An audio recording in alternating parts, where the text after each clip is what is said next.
ये तम्बाकू खाने वाले, गुटखा खाने वाले, उनकी बीवियों पे मुझको रहम आता है कि कैसे इसके साथ जिंदगी काट रही है। सिगरेट पीने वाला अगर मेरे बाजू में बैठ जाए रिक्शे से ना, मैं उतर जाता हूँ रिक्शे से, इतनी बुरी बदबू आती है उसके धुएं से। वो बेचारी मासूम सी बच्ची कैसे बर्दाश्त करती है सिगरेट तम्बाकू खाने वालों को। मर्दों का भी बहुत बड़ा मसला है, बाहर खूब बन सवर करके जाएंगे, घर पहुंचते ही कुर्ता निकाला, पैंट निकाला, वही लुंगी पहनी फटी पुरानी, बंडियां फटी पुरानी पहन ली।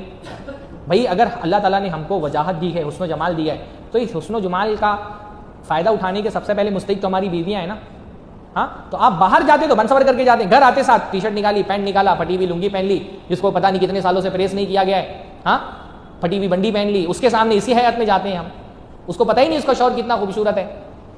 तो बीवी के लिए भी शौहर को बनना संवरना चाहिए। अल्लाह के नबी सल्लल्लाहु अलैहि वसल्लम, हज़रत आयशा फरमाती हैं, नहीं बहुत सारी औरतें अपने शौहरों से इसलिए भी वो रहती हैं ना, हज़रत आयशा फरमाती हैं, उनसे पूछा गया कि आपको अल्लाह के नबी सल्लल्लाहु अलैहि वसल्लम के बारे में क्या याद आता है? तो कहा मुझे अल्लाह के नबी की खुशबू याद आती है। अल्लाह के नबी जैसे ही घर में दाखिल होते खुशबू लगा के दाखिल होते कि बीवी के पास जा रहा हूँ तो खुशबू लगा के जाऊँ। हम बाहर जाने के टाइम सेंट लग, जब बाहर जाना होता है तो हाँ, क्या अल्लाह के नबी सल्लल्लाहु अलैहि वसल्लम घर में आते साथ पहला काम क्या करते थे? मिसवाक करते थे कि बाहर से आए कुछ खा करके आए तो बीवी के करीब जाएंगे तो मुंह की बदबू से उसको तकलीफ पहुंचेगी। हमारे यहाँ सिगरेट फूक रहा है, तम्बाकू खाता है, गुटखा खाता है, मुझे तो उन औरतों पे बेचारियों पे रहम आता है कि कैसे इसके साथ जिंदगी गुजार रही है एक औरत। अल्लाह के नबी सल्लल्लाहु अलैहि वसल्लम कुछ बदबूदार चीज नहीं खाते थे, हत्ता कि अल्लाह के नबी लहसुन और प्याज भी नहीं खाते थे। इसके बावजूद अल्लाह के नबी का मामूल क्या था? घर में दाखिल होते साथ पहले मिसवाक करते थे कि भाई बीवी से करीब जाना है तो मुंह साफ सुथरा होना चाहिए। हाँ, अल्लाह के नबी हम अच्छा लिबास पहनते थे अपनी बीवियों के लिए। ये सिर्फ बीवियों का मसला नहीं है, शौहरों का भी मसला है।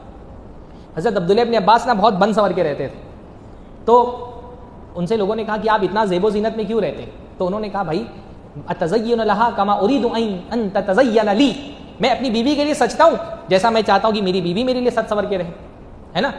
तो मैं चाहता हूँ मेरी बीवी मेरे लिए जीनत करे तो मैं भी उसके लिए जीनत करता हूँ, क्योंकि कुरान में अल्लाह ने फरमाया वलहुन्ना मिस्लुल लज़ी अलैहिन्ना बिल मारूफ, कि औरतों के वैसे ही हुकूक हैं जैसी उनके ऊपर जिम्मेदारियां हैं।